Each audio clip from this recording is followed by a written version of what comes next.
Yo, it is me, Asti, and today I have a very special video for y'all. I'm going over my 3 teams I think did the best in the NFL draft, as well as the 3 teams I think did the worst in the 2021 NFL draft.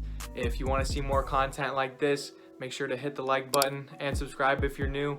I'm going to be making more NFL content just like this in the next coming weeks. So if you're down for that, make sure to subscribe so you don't miss another one of my videos. But anyways, let's get right into it.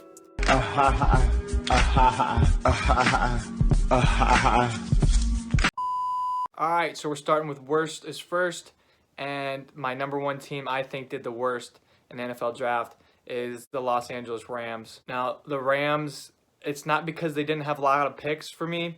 It's because with those picks, they just didn't pick good players or players that they needed. Their first pick, second round, 57 overall, Tutu Atwell from Louisville. Now, I did say I liked Tutu when I ranked my wide receivers. If you saw that video, you know I did say I liked Tutu Atwell.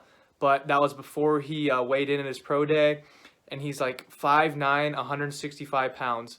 This dude is very small. He could like snap if someone touches him. I was born with glass bones and paper skin.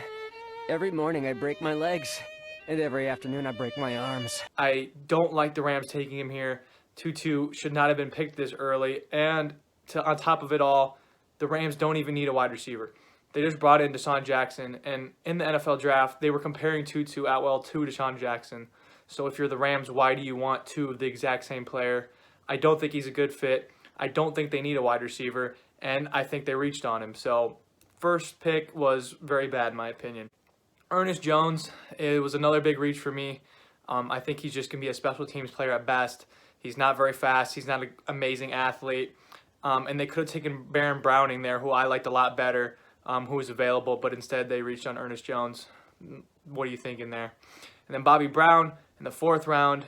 He is a decent fit for what they have, but again, he is a reach. I doubt he'll start for them, and they need offensive line. They haven't picked an offensive lineman here in the 4th round or the picks before. Their biggest need is offensive line, and they haven't picked one with their first 3 picks. Something's wrong here.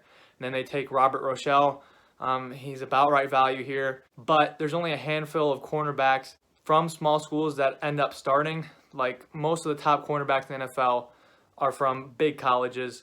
Robert Rochelle is not, obviously. But when you take guys like this, the hit rate is very low, so I don't like the pick here either. Last pick in the 4th round at 141, they pick Jacob Harris, who's another wide receiver. And they don't need a wide receiver. Like, what are you doing, guys? They say he could move to tight end. They kind of need a tight end because of Gerald Everett leaving. But he's very much a project player, and I don't think you should be taking project players still semi-early in the draft. I mean, the 4th round is kind of in the middle, but project players should be in the late rounds, guys that you think you can turn into something that are going to take a few years. I think there's plenty of talent available here at 4, especially offensive line, which you need. So I don't understand this pick. In the 5th round, they took Ernest Brown. Still haven't taken offensive line. There's a lot better players available. He does have a little bit of potential, though, but I think it's another reach. He's supposed to go in the 6th and 7th round. They take him in the 5th. Just bad drafting overall. Their first pick in the 7th round, they had 3 7th rounders. I'm not going to hold it against them for having multiple 7th rounders to like average out their draft class as worst players since they had more later round guys. But Jake Funk, he's got to be a meme pick. This dude did not deserve to be drafted. Well, let's be nice. Yeah. Let's be nice. We don't have to go there. I mean, you're not wrong, but you didn't have to say it. I mean, good Lord. First off, the Rams don't need a running back. He's not the best running back available either. You could have went Jamar Jefferson. You could have went Keelan Hill or Jarrett Patterson, who I like a hell of a lot better than Jake Funk. So I don't understand that pick. In the next 7th round, I don't know why they keep picking wide receivers. They drafted 3 wide receivers. Yeah, sure, maybe you can move them to tight end, but why are you picking 2 guys that you could move to tight end? You want 2 projects of the exact same player? That just makes no sense. And with their last pick, Chris Garrett, a super raw guy, which I mean is not bad in the 7th round. He did have great production, but again, a super small school guy. Not a lot of small school guys do well in the NFL. I mean, some do, don't get me wrong. Not saying he can't do well, but just not very good odds of him hitting. But overall, the Rams, they just drafted way too many damn receivers, and they didn't need any. They had no offensive line draft picks, which they needed the most. So you're picking players you don't need, and you're not picking players you need. Just overall bad. They took lots of project players too, which isn't terrible in the later rounds, but it's going to take a few years for these guys to develop, and if you want to win now, it's not the move. And they reached on a lot of players. Like I said, almost all of their picks were reaches in my opinion. And I only think 1 or 2 players can contribute right away. It's not going to help them win right away. I think the Rams had the worst draft this year. So, yeah. Another bad one was the Indianapolis Colts. Now, I did like their first pick with Kwity Paye. Kwity Paye was my edge number 1. He was my best edge available, best in the draft. I did like him a lot. I think he's a good fit for the Colts, and they needed edge. So that's the only pick I really liked. Every other pick they picked, I did not like. Starting with Dayo Agdebo, I think that's how you say his name. It's a huge reach. He should go in the 4th and 5th round. They took him in the 2nd. What are you doing? He's not even going to play next year, so you're drafting a player you're not going to get, and the Colts are trying to win now. They're trying to solidify Carson Wentz as a decent quarterback, and you're just wasting picks with Dayo. Obviously, he could be good in the future, whatever, but if you're trying to win now, it's a dumb pick. And you just double down on edge. You just got Kwity Paye, arguably the best edge player, and now you go get this edge player that is going to wait a year. Like, I didn't understand that pick. And then they take Kalen Granson in the 4th. Another huge reach. He should have gone the 6th and 7th. Who the fuck is that guy? Who the fuck is that? I don't think they need a tight end either. They got Mo Alley Cox and Jack Doyle. You don't need a tight end here. You need offensive line, and you haven't got one yet. And then they take Sean Davis, who's a decent pick, about where he should go here. But he's an injury-prone player, so there's a negative there. And then in the 6th, they take Sean Ellinger. They don't need a quarterback. You just traded for one, and your backup you drafted 4th round last year. So why are you taking a 6th round quarterback here in Sam Ellinger? Now, Sam Ellinger is pretty athletic. He was in my top 10 quarterbacks. But are you going to move him to tight end, or what are you doing? Because you just drafted a tight end, and you don't even need a tight end. So why are you taking a 3rd-string quarterback in the 6th round when you could be getting guys, an offensive lineman that might be able to play right away? Instead, you're wasting picks on 3rd-string quarterbacks. Doesn't make any sense in my opinion. And then in the 7th, you take Mike Strachan, whatever. Who? I don't know his name. I don't know much about him. 7th rounder is about where he's supposed to go. But you still haven't drafted offensive line. That's your biggest need. Why are you not drafting offensive line? Until the very last pick, they take Will Fries from Penn State. They finally got an offensive lineman here. It's a little too late, though. I mean, how big of an impact is a 7th rounder, Will Fries from Penn State, really going to have for a football team? No hate to Will Fries, but the Colts needed someone a lot better, a lot more potential. Will Fries maybe could. I mean, he probably will contribute because they just didn't draft any other offensive linemen. But he is pretty old already, and he's not going to have a lot of time to develop. I don't like taking older players in the 7th round because you have less time to develop them, and 7th rounders need the most development. So didn't like that pick at all either. And overall, I just didn't like it because they didn't draft their biggest need, offensive line. They doubled down on edge, which didn't make sense to me. They drafted a quarterback, which they didn't need. And besides Kwity Paye, I didn't like a single pick. So that's why they're on this list. My 3rd team that I think blew chunks in this year's draft was the Las Vegas Raiders. Not necessarily because I didn't like the players they drafted, but because of where they picked them and how many. So starting off in the 1st round, they got Alex Leatherwood, which is like, what are you doing? How do you do that? How do you do that? Alex Leatherwood in the 1st round at pick 17. Yeah, they said they like this guy. It's their guy. They want him. But he's not supposed to go in the 1st round. He's a 2nd rounder at best. Why would you not pick him in the 2nd round? Why would you reach on Alex Leatherwood when there's plenty of other tackles that are better than him, in my opinion? He does have flexibility to guard, but they're not even going to play him at guard, so why are you picking him? The Raiders just don't understand value and where players are supposed to go. If they like a guy, they're going to go get him. Raiders are going to Raider. In the 2nd round, they drafted Trayvon Merrick. Now, that's a great pick. Trayvon Merrick was supposed to go in the 1st round, and if you switch Merrick with Leatherwood, their draft doesn't look that bad. Now, Merrick fell for a reason because of injury concerns now, and they already have a safety with injury concerns with Jonathan Abram, so it's kind of sketch there. He was a good value at the pick, but I don't know what they're doing with their next few picks here. In the 3rd round at 79, they took Malcolm Kuntz. Kuntz, never heard of you. Sorry, but in 3rd round, you're drafting players that I haven't heard of, and I spend a lot of time looking at this stuff. It's not very good. Michael Kuntz was arguably not the best player from his college, in my opinion. But anyway, it was a huge reach. I think he was like a 6th rounder, like if I had to project him somewhere. I don't think he's going to play, and I already think they have good edge, so why are you drafting another one? And he's going to have to be developed. Like, I wouldn't be drafting super developmental players in the 3rd round, but Raiders did here.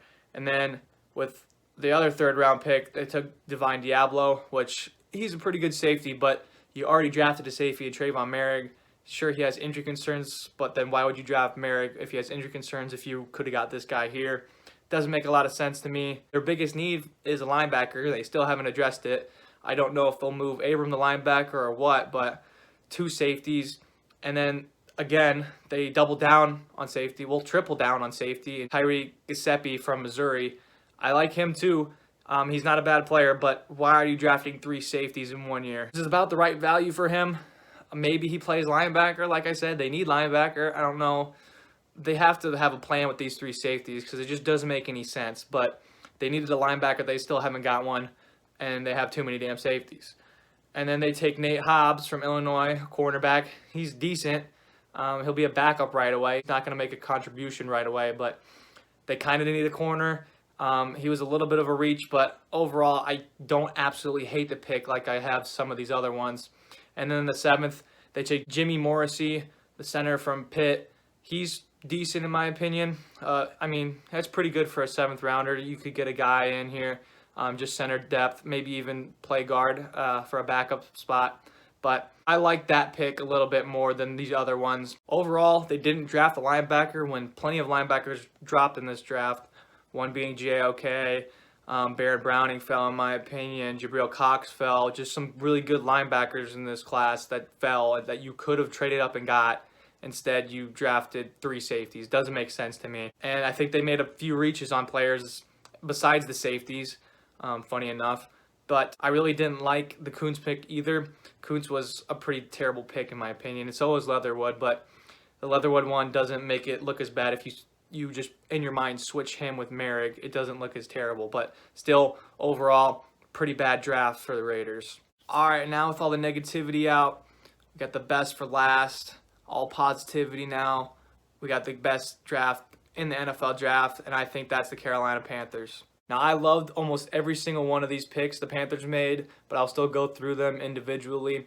In round 1, they took J.C. Horn, who was my cornerback number 1. He must have been the Panthers' cornerback 1 as well, because they took him over Surtain.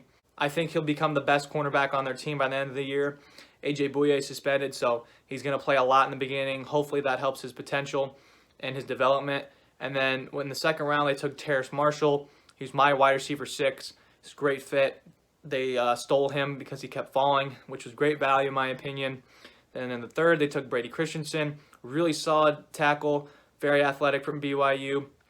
I really like him, and he could beat Cam Irving out to start the year or sometime during the year. I think he'll contribute a little later down the road if he beats Cam Irving out. And the other 3rd round pick, they took Tommy Tremble, tight end from Notre Dame. He was my tight end 4, and they got him on a pretty good value here. He could start as well. Ian Thomas is not the best tight end. I think Tommy Tremble eventually could beat him out too, just kind of like Brady Christensen. And then in the 4th, they took Chuba Hubbard from Oklahoma State. I like Chuba Hubbard a lot too. He was my running back 5, and they got great value on him. Obviously, he's not going to start over C-Mac, but just like a goal line guy. I don't like this pick for fantasy. McCaffrey owners, beware of this guy. He's going to vulture some touchdowns from you. But other than that, I think it's a great pick because he can contribute at RB2. And then in the 5th round, the absolute steal of the draft. What are these NFL teams doing? Davion Nixon in the 5th round. Are you kidding me? Davion Nixon, my defensive tackle number 2, arguably the best defensive tackle in the draft. Big Ten Defensive Player of the Year, and you get him in the 5th round. What are these teams doing? What the hell is going on? Sure, he might have had character concerns, whatever. That's what these teams are saying, and a little bit of a back problem. But in the 5th round, Davion Nixon, that's insane. In the 5th, they took Keith Taylor, good solid cornerback, just depth pick. I like the pick there. In the 6th, Deontay Brown from Alabama, arguably one of the better guards in this class, and they get him in the 6th round. I don't know his concerns, but he was another great steal. He's a top 100 prospect for me. Deontay Brown is built like Blastoise. Then their next 3 picks were just decent, good depth picks. I really like Shi Smith. I think he could be wide receiver 4 or 5 for them. Just good value, and they needed that position because of Curtis Samuel leaving, even though they got Terrace Marshall already. So, yeah. And another team I think that did really well in the NFL draft was the New York Giants, as much as it pains me being a Cowboys fan. But they traded back a lot. They accumulated a lot of picks that went into them being this good in the class. They got a first, third, and fourth rounder next year. Did really well. And with their first pick, they took Kadarius Toney from Florida. They needed an elite separator, and that's what Toney is. He's super good value in the 20th. My wide receiver number 4. And I think they could help Daniel Jones right away, even further to his development, because he needs to get going a little bit. And then their next pick in the second, they took Azeez Ojulari, my edge number 2, who fell very, very far. And the Giants finally snagged him, which they needed an edge as well, so fits with them. He did have some injury concerns, but they needed an edge bad. He's a good value there, good talent in the second round especially. And then on the third, they took Aaron Robinson. I was very high on Aaron Robinson as well. I liked him coming out of UCF, late first, early second rounder type of guy. And it's great value in the third round by them. They needed a cornerback as well. I think he'll be cornerback number 3 or 4 for them right away. And then the fourth, Ellerson Smith from UNI. I really like that pick a lot too. He's kind of like a backup plan in case Azeez have some bad injury concerns and can't play. I think Ellerson Smith is a good developmental guy, and I think he can rotate in on pass rushing downs right away. Then their 2 6th-rounders. Don't know a lot about these guys, but Gary Brightwell, not a huge fan of him. I liked other running backs better. He could be RB2 right away behind Saquon, but I would have picked another running back. And then the other 6th-round pick, Rodarius Williams. Decent pick. There's more cornerback depth. He's a decent player, but for a late rounder, it's a pretty good shot. I'm not going to degrade them for having bad late-round guys, because you're not really going to have an amazing late-round guy, unlike the Panthers, though. The Panthers had some really good late-round guys, but I have the Giants here, so yeah. And my third team, I think, that killed it in the NFL draft this year was the New England Patriots. I think they just took guys that fell to them. They kept doing that and kept getting good value for guys that were falling. Teams didn't want them, and the Patriots snagged them, so I think that's why they did well. In the first round, Mac Jones, I thought for sure they were going to have to trade up to get him, and they just stayed put at 16. He fell right into their lap. It's a new starting franchise quarterback. I think the fit is really, really good too. The Patriots liked him from the Senior Bowl, so perfect pick for them, I think. And then in the second, they traded up and took Christian Barmore because he was falling. I think he was great value. He's my best defensive tackle. Him and Nixon are pretty close, but Barmore in the second is good value in my opinion. I think he could start right away, maybe either at nose, right end, or left end, or at least rotate in, make an impact right away. And then the third, they took Ronnie Perkins, who was my edge 6, and I think it was great value in the third. He was falling for some reason, and I think they stopped the fall like they did these other 2 players, and they snagged him in the third, which great value. And the fourth, Ramondre Stevenson, not a big fan of him. He's kind of like too big for me. That's what she said. Maybe the Patriots will use him as like a LeGarrette Blount to make a comparison of a former player, but I think he could be a goal line guy for them, which they need, I guess. They don't have Rex Burkhead anymore, so a decent pick, but I just would have picked a different running back. Not terrible, but not great. And the fifth, a great pick, Cameron McGrone from Michigan.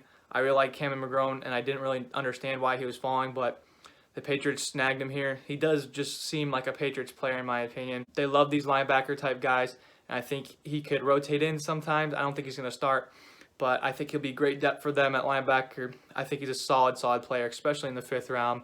Great value. Now, there are 2 6th-round picks I don't know a whole lot about, but they are at positions of need where they need depth, so they are pretty decent. I don't think they're going to play much, but just good depth pieces. And then in the 7th, Trey Nixon. I really like this pick because the Patriots failed to address wide receiver in their previous picks. I think he could be a wide receiver 3 or 4 for them, which is great value in the 7th. Getting a wide receiver 3 or 4 is phenomenal. Now, they could have went Sage Surratt, who I liked a lot better than Trey Nixon, but still makes up for them not picking wide receiver, and I think they signed some guys afterwards. So overall, I think they had a really good draft. Before I end it, I wanted to express some honorable mentions I had for the best. I didn't include the Browns in this, although they did have a really good draft in my opinion, as well as the Broncos. The Browns pick, the first 2 picks were killer, and the Broncos had just really solid picks the whole draft, but unfortunately they didn't make the top 3 here. And then for the worst, I had the 49ers. I think they might have reached on Trey Lance, and then I didn't really like a lot of their picks later on. But if you guys want to see me talk more about those teams, I'm going to be releasing my draft analysis on all the divisions, division at a time. So if you want to see that, subscribe, hit the notification bell so you don't miss when I upload. I think I'm doing the NFC South first. Yeah, it'll include the Panthers. So if you want to see that, stay tuned. It should be coming out in a week or so. But I just want to thank y'all for watching, and I hope you enjoyed. Peace.